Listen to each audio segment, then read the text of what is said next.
right then, ladies and gentlemen, it's my bloody birthday, all right? So if you haven't already, smash that like button for me right now. And it is the official return of the 3 More Points podcast. I know that most people, if they do YouTube and they do football stuff, if they've got a podcast, it's usually like the podcast is the main thing. With me, I forget that I have a podcast more often than I film my podcast. So this season, we're going bigger, we're going better, we're going stronger. And of course, I wouldn't be able to do that without the big dog. How are you, sir?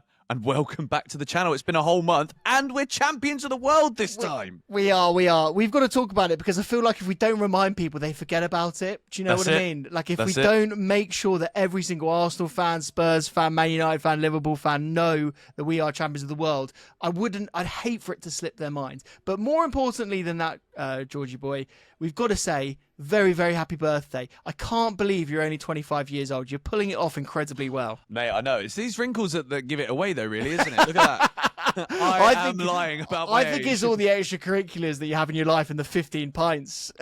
it's rumour. My mate actually said this to me the other day. He was like, he sent me a picture of a receipt from when we were in Thailand, and on the receipt was 14 Guinness pints. I'm like, I even said to him on the night, I'm like, there's no way I've drunk 14 pints of Guinness. The truth was that I did, but yeah. Like, it doesn't feel like I've drunk 14 pints, you know? People always say that I'm bigger in person than what they thought, and that probably means both ways, to be fair, these days after America.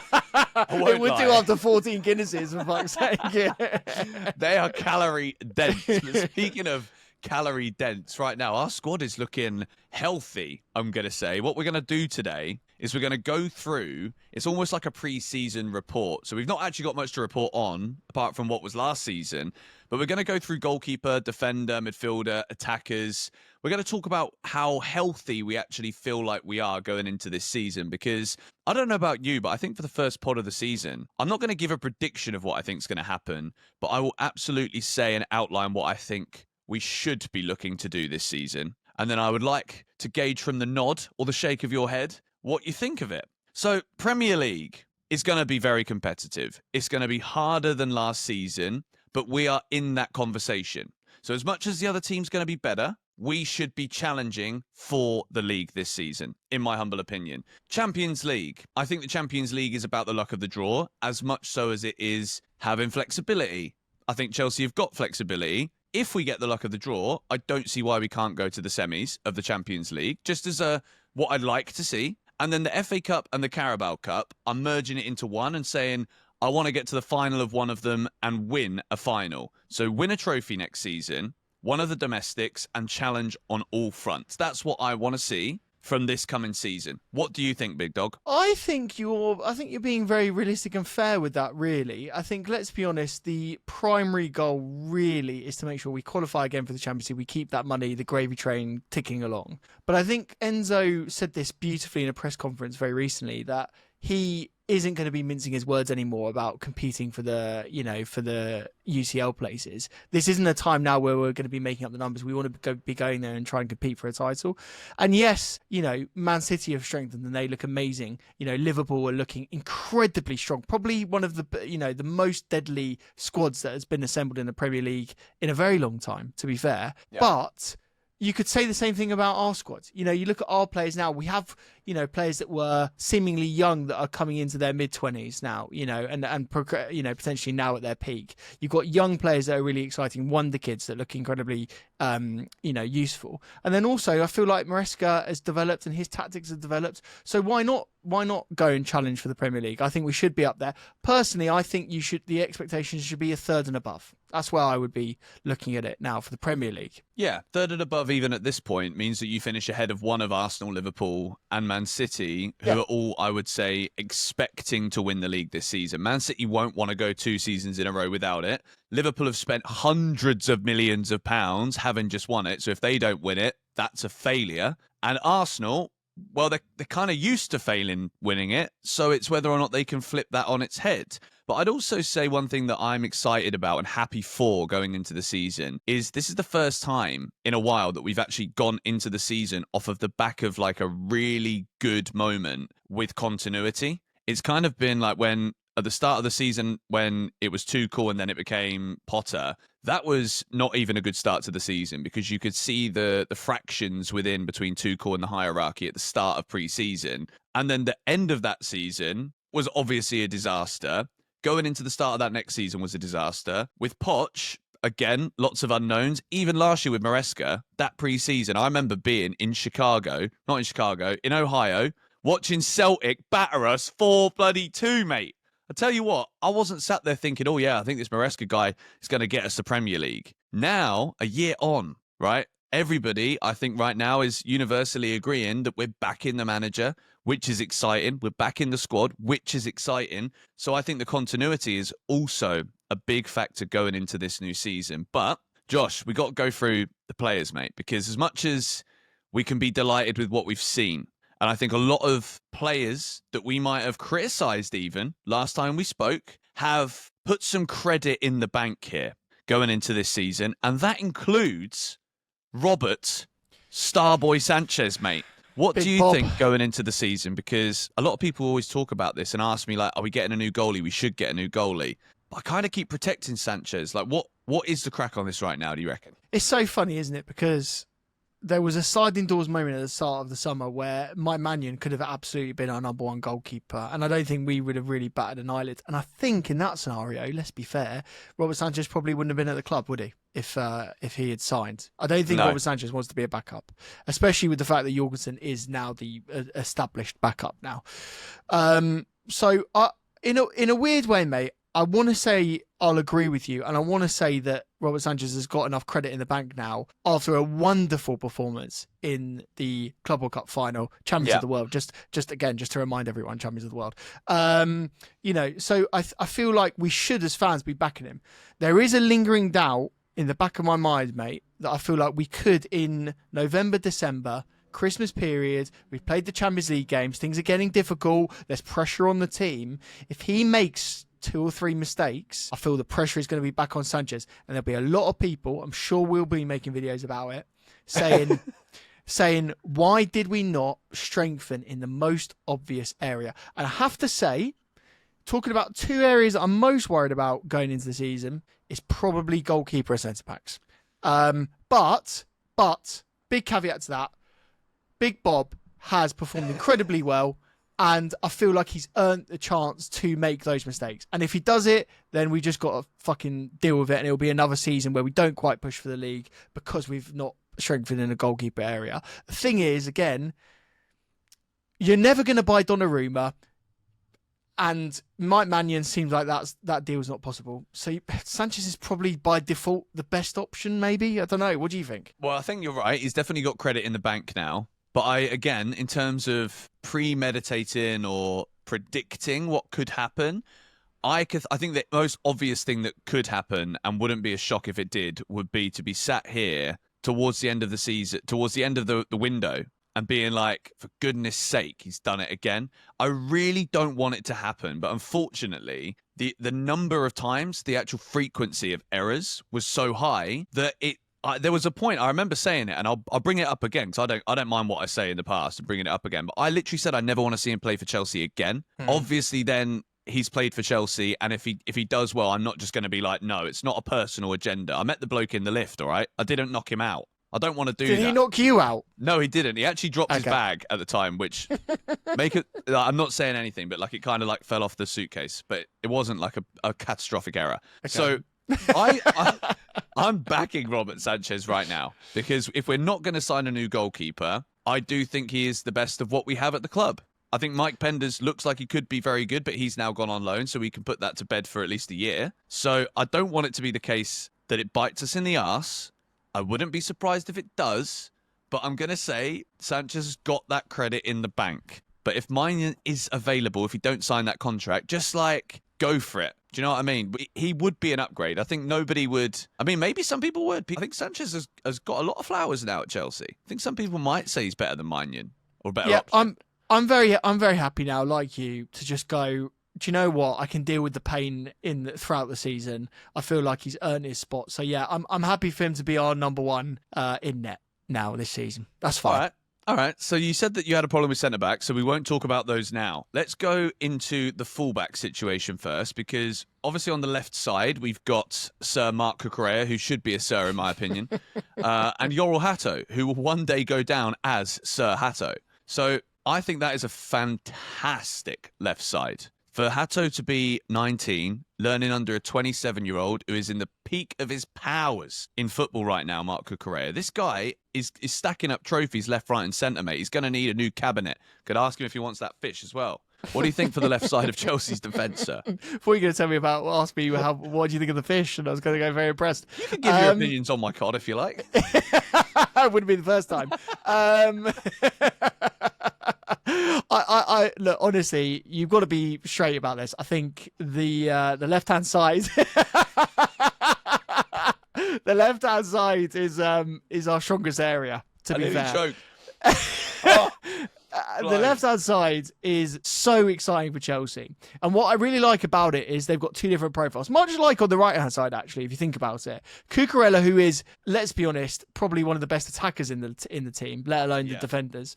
And then you got, Hatto, who could be in there and really is known as the inverting fullback. Finally, we've actually bought a fullback, mate, that's really good at inverting and playing as a midfielder. And Absolutely. And so those two together, different games, they'll be playing in different positions. And also, I strongly believe this, mate. I feel that there'll be games in which they both play.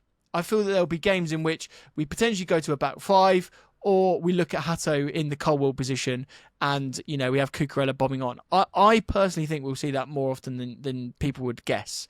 I think so. So super strong, mate. Super strong. Yeah. What about the right side then? Because we've got Achampong, Gusto and Reece James. I think a lot of this hangs on Reece James's fitness, because if he's fit and if he's healthy, there was actually somebody said on X, I don't know how true it was, but apparently it looks as though he might have been training in the wing position, which I don't know if that means that we're getting the level of confidence in Reece James's legs right now that he could maybe do the Malo Gusto role that Gusto does very well, may I add, because I wrote him off. And if we're going to say what we said about Rob Sanchez, I said the same about Gusto. I remember saying to you on a pod, if an offer was to come in this summer for Malo Gusto, I'd take it. Now, I saw the Malo Gusto that I fell in love with when he first joined Chelsea at that Club World Cup. I saw a warrior. I saw somebody who understands, right, I'm 1v1 against Donnarumma. I don't shoot here. No, I do not. I wait he for tried Cole to Palmer. shoot. He did. No, he tried to He shoot. did try. But... he didn't go for it a swipe for the second time. He was smart. He waited and he knew where Palmer was going to be. And I think that is fundamentally, and if we dissect that moment, that shows how Gusto does understand where to be positioned and what goes on in the final third. His awareness is fantastic. So the big question mark here, because I know you're a big fan of him too, is Josh Achampong. He's apparently wanted by Bournemouth, who Bournemouth are looking like a flipping next home store on flipping Boxing Day at midday. Everything's sold out. They got no defenders. Does Achampong leave? Does he go? Surely not. That would be the worst move of the window for me if Josh Achampong leaves. Even on loan, potentially. Even on loan. Agree. I think with the way that Reece James has been, and as much as you've just praised Malo Gusto, I think we can equally say he had moments last season, and bear in mind this is a 38-game season and not a cup tournament, in which he was inconsistent in games and he would go missing in certain performances. And so what I like about Achampong is he can back up both of those boys. He can also play in defence. Let's be honest, there's a very realistic possibility that Fofana's injured again throughout the season. Fuck knows what's going to happen with Trev. And so again, fuck knows what's going to happen with Tosin, to be fair. And so I feel like, having a backup that could play in the centre defence position as well, I think is really good.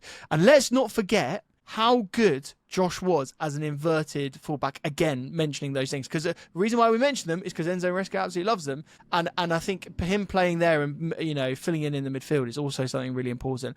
And as you say, I do think there will be games this season in which we see Reece James or Malo Gusto in a wing position. And what we mean by that is not necessarily that they're going to be replacing Neto or Esteval on the right-hand side, but actually their positioning in and out of transition might be as a right winger. We saw it in the Club World Cup. We saw it in lots of different games. And in fact, Hato could be the answer where, Cucurella's injured potentially, Hato fills in, and then you allow your right back to be bombing on and going forward. So I feel like we need lots of different options there. I don't think a Champong is one of those players that needs to go out and play football to improve. I feel like he can improve within the squad, still get game time. And so I'd keep all three of them, mate. I'd be a bit worried if we did loan a Champong, and even worse, sell him. I mean, that would be awful for me. I don't even want to consider that. I think you're spot on, and I think you said something at the start of when you started speaking there about how it's a long season. And I also am aware of this at the moment. There's a lot of recency bias in the way that I look at the squad because I think in that Club World Cup we saw such high levels that have been the peak, the real true peak of where Chelsea have been in the last sort of 3 years. But over the course of a season, I think the one position that I think just rose all the way through last season from being really poor at the start to being excellent come the end was the centre-backs. And you said that you were slightly worried about the centre-back position. So this is obviously going to be a point of jeopardy potentially here. But I am very confident with our centre-backs that we have at Chelsea right now. I think Tosin has proven to become one of the best free signings we've had in recent times. I think recalling Trevor Chalobah was a slice of humble pie moment, but it was a very tasty slice of pie. Very good decision.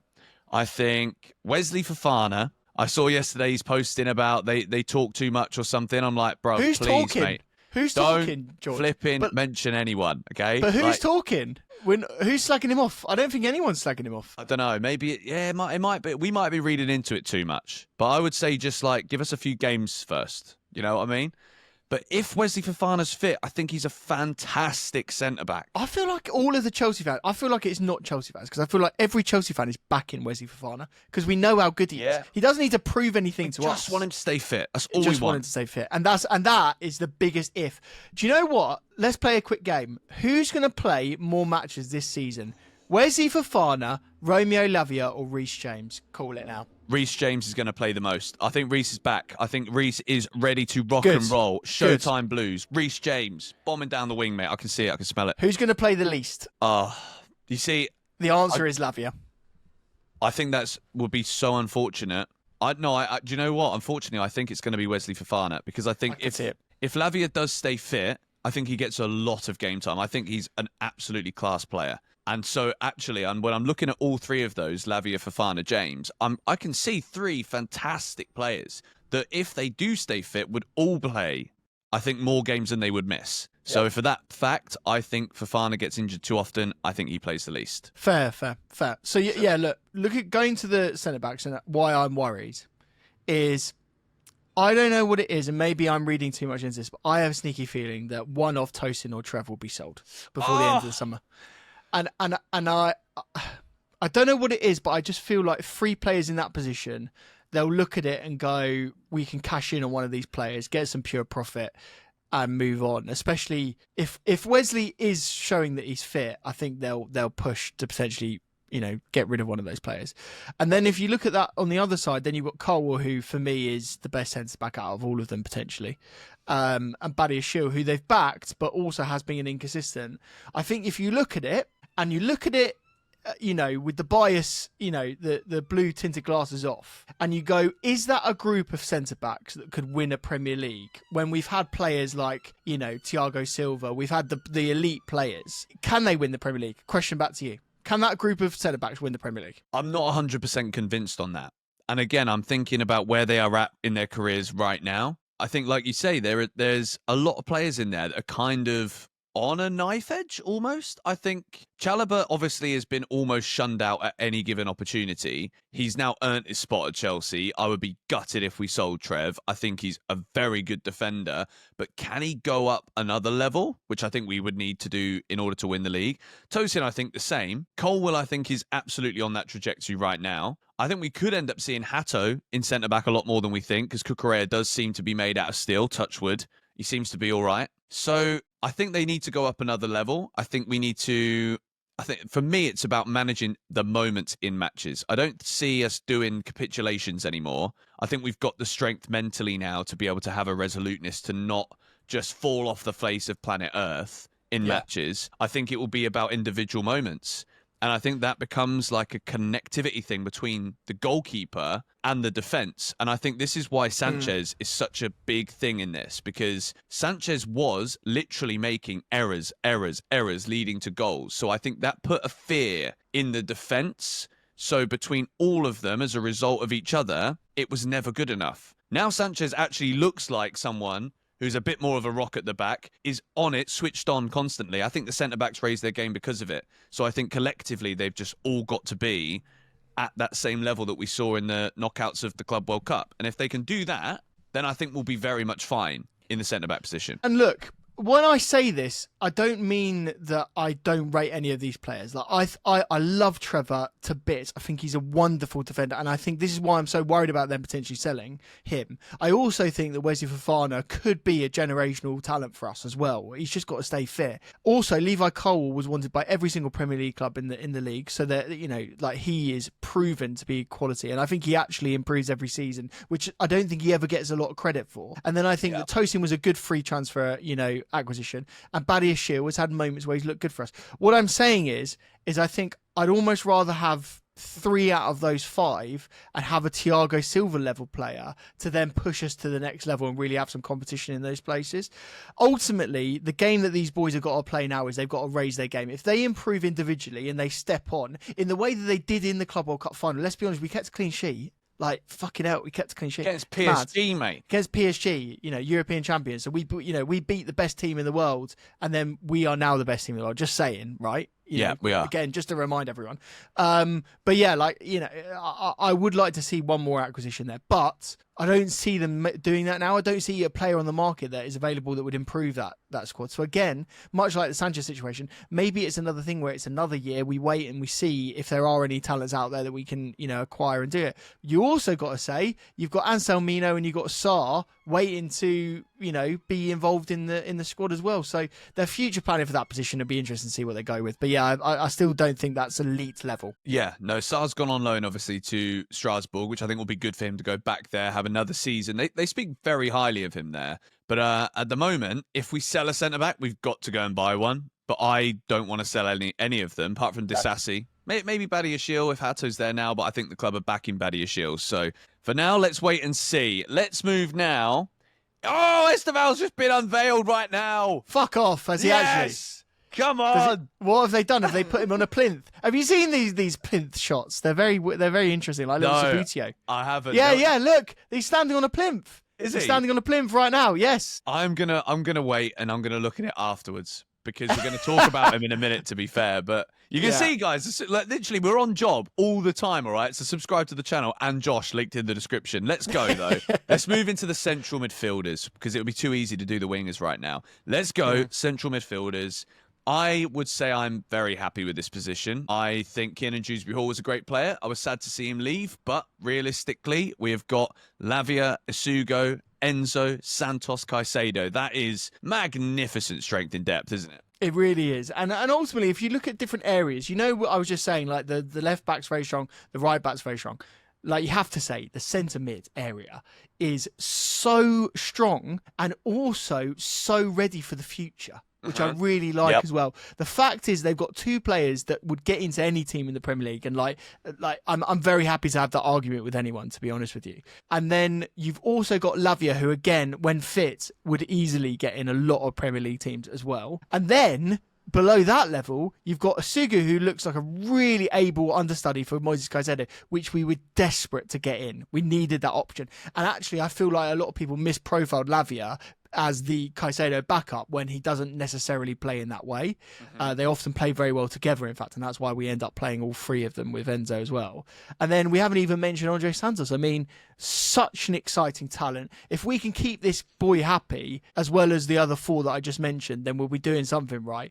But that group is so exciting. I do want to just say one quick thing. You know, I don't want to say rest in peace because the guy's still with us, but I am really going to miss KTH. And I think that is one of those players that, while it makes a lot of sense to sell him, I'm upset that he's been sold. I didn't think they were going to do it this summer. And I feel that there might be a couple of games this season where we need someone that's industrious, that just comes on, does the dirty stuff, doesn't take the piss, goes and defends when he needs to. Almost like the Alfie Gilchrist kind of thing. Do you know what I mean? Yeah, someone who comes on no nonsense. I think that could be Andre Santos, though, to be fair. Like, if you look at what he did at Strasbourg, I know it's obviously a different league and it doesn't always immediately translate, but I do feel as though it would be, and this is, you made a great point about keeping people happy. That might be the utilization for Andre Santos in this squad. If Enzo's legs are kind of a little bit in a game, which we've seen this before towards the end of the game, he's always running about, which is credit to him. But then does he have the legs to keep doing it if we're getting hurt on counters? That's where I think Santos could come in. I think he Can would I also say be he aggressive. could also be a number? He could be a number 10. Like, Exactly. like this is one of those things where if you're leading a game, you want to close it out. Take off an Enzo or a Palmer. Bring on Andre Santos. He can play in that role. Why not? Absolutely. I think he'll bring goals, but keeping players happy. This is the key thing for Maresca here, because it's all well and good talking about having one option for this, one option for that. We don't have a best 11, all of this stuff. But inevitably, it's going to be near impossible, if not, has it ever been done, where you've literally got the amount of games that a 25-man squad have played all season and it's equal. Like, these players, right, they might feel like they're part of a project and part of something that's going to be like a winning machine. But how often are we going to hear of or see players upset this season that this guy's starting more, that guy's starting more? And it's a World Cup year, which is very important, which I think leads us perfectly into the wingers. Because the winging, I've done that twice in the last 24 hours now. It's a great word if you haven't already used it. Winging position. We're winging it, George. We're winging it right now. And there's a few other boys that will be. Esteval's announcement, I can't wait. Well, I don't want this to end, but I can't wait to check it out. It looks great, mate. I'm watching it now, and it looks very good. Good. It's very exciting. I can't wait to see the video about it. Bro, me too.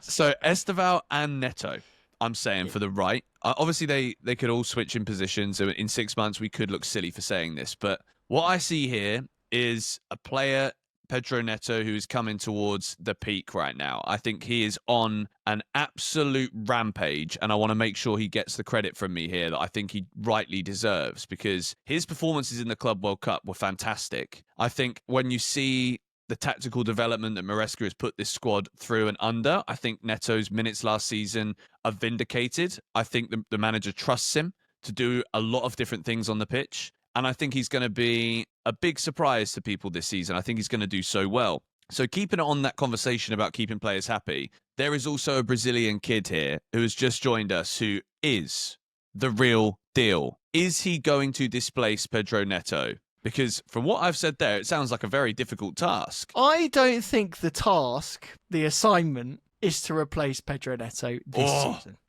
I think the assignment is to learn from Pedro Neto. I think it's to improve as a player. I think it's to potentially put a bit of muscle on him as well. You know, not saying he needs to do a Mykhailo Mudryk, probably not the way to go. But I feel like he needs to bulk up and get ready for the Premier League. He's going to be kicked the shit out of in the Premier League in a way that he's never been kicked about before. Yeah. And ultimately, I feel like Esteval is one of those players that will grow into the team. And I feel like he will have a trajectory which is a slow integration into the squad. Mm-hmm. We might not see that much of him in the Premier League. We might be having to wait for cup competitions and see him coming off the bench in the Champions League in games that, you know, are slightly easier to do. So I think that we'll see more often than not Pedro Neto on the right. And the other thing that I think we'll see more often than not, especially if we get Xavi Simons, is the Cole Palmer, you know, playing on the right, but actually being the right inside forward, with Xavi Simons as the number 10 and a winger like Gittins on the left-hand side. Mate, it's so exciting, isn't it? It's really exciting. It's really, but also I think what the caveat on this right-hand side, if we're just talking about this one, is there are other players that could be playing in that position. Do you see what I mean? Yeah, I do agree. I fully agree. And I think there's also a debate that can be had here for who actually is a winger. You know, like at the minute we're talking about, and I've been called out this week for this on X, but, you know, it is what it is. I said that I don't understand what the club are doing buying Joao Pedro. He doesn't know what position he is yet. And at the time, I feel like I back what I said at the time. He said what position he is, George. I know he came out and said it in his first interview. I said this even before that. So I was like, I don't think, because I was desperate for Chelsea to sign an out-and-out striker. We hadn't signed Delap at this point. So I'm like, if we sign Joao Pedro, is that an actual striker? So obviously I've been proven wrong, which is great, and Pedro is a striker, but he can also play off of the wing. And I think we've kind of forgotten that because he did so well up front. But I think he could also play off the left. And my question to you, because I haven't really spoken to you about this, is I think everyone is universally looking forward to seeing Gittins play. But is Garnacho a necessity at Chelsea? Wait, how long is it? It's 30 minutes and 52 seconds until you've asked me that question whether Garnacho could fit in at Chelsea. I was waiting for it. It's obviously going to come because it's one of the positions of jeopardy right now because we don't know if we're actually going to sign him or anyone there. I think us Chelsea fans need to just take a breath. We need to calm down for a second. And I think we need to remember that as much as we sign players, sometimes, because they're amazing players and they immediately come into the first team, much like we did with Dewsbury Hall, we also sign players sometimes to flip over for a profit. And what Garnacho is, in house buying terms, because I'm going through this at the moment right now, is a depreciating asset. It's an asset that someone is desperate to get rid of, and therefore you can get a fucking good deal on them. And also, he's going to take lower wages because he is desperate to stay in the Premier League, and there aren't any other options for him, right? So he's up against the wall, Man United up against the wall, and so what will happen, and quote me on this now, mate, what will happen is we get Garnacho next summer, he'll be playing in Atletico Madrid. Just saying. That is what will happen. We'll probably buy him for 30 or 32.5. We'll sell him for 30. We would have made our money back because of the amortization, and we will move on with Quenda, and that will be it. So I personally think that is why they're even doing the deal. To be honest with you. And to answer your question earlier on in terms of the positions, João Pedro is bought and will play as a number 9. I'm happy to have a bet with you now that João Pedro will play less minutes as a winger than Cole Palmer. Yeah, no, I agree with you on that. So I don't know who's going to win if the bet comes in here. We just go out for a drink together. We're all winners. You're a cheap date anyway. I remember that. Exactly. So I'll take you out. Don't worry. So I guess when we talk about the wingers then and the forwards and the 10s, so they all go into the same bracket because the one question mark I have at the moment, and I spoke about this yesterday, is Nicholas Jackson's sale, because we talk about Garnacho, and I don't see the necessity for it in a numbers perspective, in an options perspective. It's one of those where I'm like, all right, you know what? I've agreed with a lot of transfers this window. I think it's been a great window. I thought we've got some great players in. This is assuming we sign Xavi Simons. Please do it today on my birthday. It'll make my day. But assuming we get Xavi Simons, I don't think we need Garnacho. But I still can't fully back the idea of only having 2 strikers. And this is a big sticking point for me. Because I know only one of them can play. And I also understand the argument that if Jackson stays and he is a number 3 striker and he doesn't play much this season, there's no way Chelsea can say 80 million next year. No way. So maybe that's why we are cashing in on him now, because we see the potential of Pedro and Delap and the immediacy of the improvement to the attack here, because it is night and day already what these 2 guys are going to bring to the club that we've been lacking in recent times.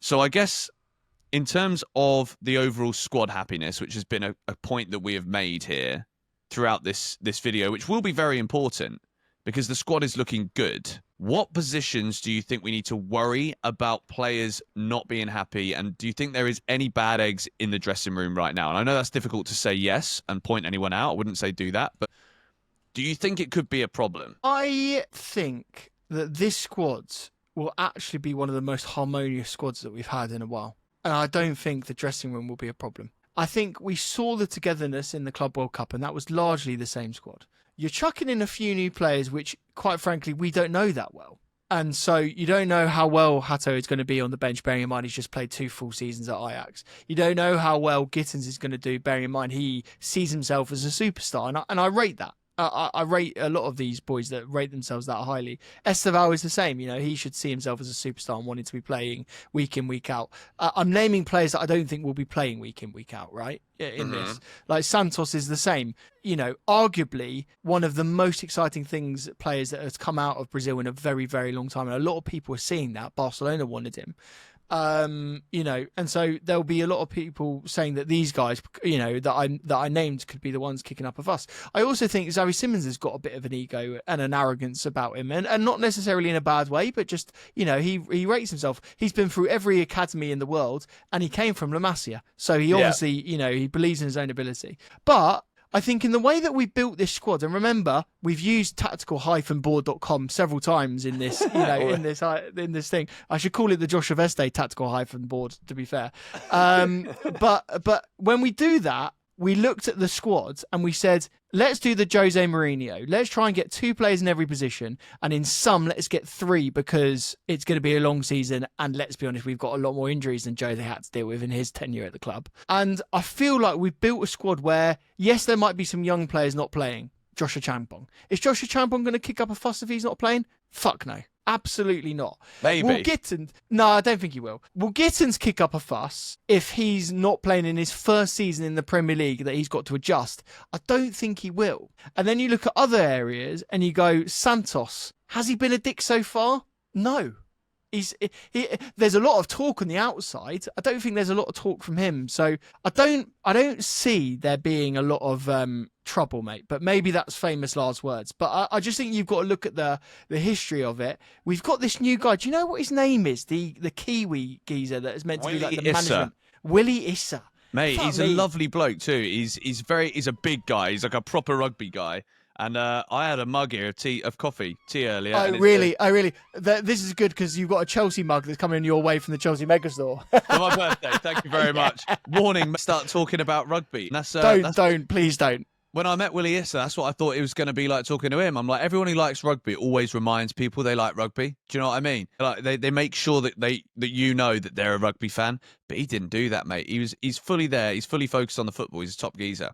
But that has been a big change. Who would have thought that we could get a member of staff that is, quite frankly, potentially you could describe as a pointless member of staff, and we've done it several times at Chelsea, and he actually ends up being quite a good and important part of the membership team, the management team. This is why I'm actually just taking a step back at the start of this season, and I'm going to be like, look, I'm drawing clean slates for everybody. If you've been a little bit shite in the past, you're not being shite right now, so I'm not going to call you shite right now. And I just think overall, you said it correctly. The harmony in this squad is currently beautiful. And as long as we can sustain that, keep that moving, then Enzo Maresca, that's where we've got to finish this preseason report. Right now, Mr. Maresca, 2 trophies and top 4 to end the season is magnificent. People kept on talking about Pochettino's end to the season. We only won 6 games. You didn't lift any trophies doing that. We got a trophy for the 6 games. Yeah, like, mate,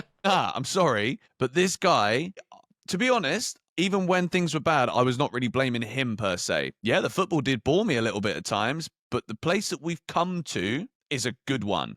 And I think Enzo Maresca right now, for the first time in a long time, a manager goes into their second season at Stamford Bridge, full season, with full backing from me. Big time. I think he's absolutely shown a level of managerial prowess against the big managers. We've all seen those silly little TikToks of Enrique knocking out every big manager in European football, and then Maresca comes on and nuts him, mate. Yeah, that's how it works now. Enzo Maresca is the big dog. Well, you're the big dog, Josh, but I'm fully back. There's only one big dog. There's only one big dog. There's only one big dog. So wait a second. Are you joining the Toxic Positivity Club? 100%, mate. Sign me up. Send me whatever you want. Like, no. Do you know what was funny? Go on. Joey and I were talking about this the other day. We are, I think, 6 or 7 months away from the amazing amount of pressure that we got as content creators to support the protests. I don't know if you remember this. Yeah, of course. I was backing it. And again, at the time, I stand by what I was saying. Probably would have been the wrong thing to do, actually, in hindsight. But hindsight's a wonderful thing. But yeah, go on. I'm just saying, it is amazing how quickly football can turn. And what I would say to all the Chelsea fans now is, like, we're in the best position that we've been in a very long time at Chelsea. And what I would say now is, you know, there are going to be bumps in the road this season. There'll be performances that aren't up to scratch, and there'll be things that we're not happy with. And ultimately, there might be players and managers that are questioned, right? But I do think the general this is what I remember us talking about this before, but I feel like the general direction of the way that Chelsea are going is in an upward trajectory. Maybe we won't be able to compete against a wonderful resurgent Liverpool or a Man City that have strengthened again and still got Pep Guardiola. But the path that we're going on is a path upwards. And I think with the young squad that we've got and other additions that will be coming next summer. I mean, we've already got Quenda coming in for next summer. We probably have Omega coming in as well next summer, to strengthen the striking positions as well. It's looking really positive, and I think now we've just got to enjoy it. This is the first time in a long time, mate, I go into the season, I'm just going to enjoy this season. It seems like it's going to be a fun one. Yeah, I agree. I think the football's going to be good. I think we've got options now as we've gone through today. I think we're happy with the squad, both of us, and look, it's time to enjoy it. We got 2 friendlies this weekend against AC Milan and Bayer Leverkusen. And as a result of those friendlies, we're going to go have football to talk about. Not that I think these friendlies are too important for how well we play, because look, mate, these guys have been on the bloody beach. They've been on the paellas and what else? I don't know. So I don't João expect Pedro was magic. on the beach, George. He was on the beach, and look then what happened. happened? Yeah. Mate, I love it. I can't wait. This has been an enthralling episode. Make sure you are subscribed to the YouTube channel. Make sure you smack a like on it if you enjoyed it, because we're back. If you want to listen to us on Spotify and wherever you get your podcast, there's a link in the description down below. And also, Josh, what are we plugging today? Where should everyone go and check out today? Because they're going to do it. If you love true crime, go and check out the Joe and Josh podcast, because we've got an episode dropping on Wednesday today, and we've also got another episode dropping on Sunday, which will be 2 very exciting episodes. Fantastic. And also, what about the F1 channel? Where's that gone? The F1 channel is still there, but I didn't want to take too much from you, George. I didn't want to plug too many things. Don't you worry. Do you know what I mean? Don't you worry. But if you are an F1 fan, you should go to A Couple of Rookies channel, which is mine and my partner's F1 channel, and George is going to be featuring on there very soon as an F1 aficionado himself. As a driver, actually, we're gonna be debutanting. That's not the word. I need to stop. What team would you drive for if you were in the F1 grid? Ferrari is the only way I would ever allow myself to enjoy the colour red. Do you know what I mean? Yeah, I can't enjoy them. I hate them, mate, just because of the red. I hate them just because of the red. That's literally that simple. Brand where the fact that it's red, I like it. It's just nice. I like roses and I like Ferraris. That's it. Other than that, red can piss off. Get out, mate. But yeah, I would be a driver for Ferrari. I am. Love it. I mean, right. Lewis Hamilton might not be in the seat, mate, so there you go. It's true. It's not going so well for him, is it? But anyway, enough that. You can go to Josh's channel if you want to know more about the F1. We'll see you later on. Love it. Oh, what a great episode that was.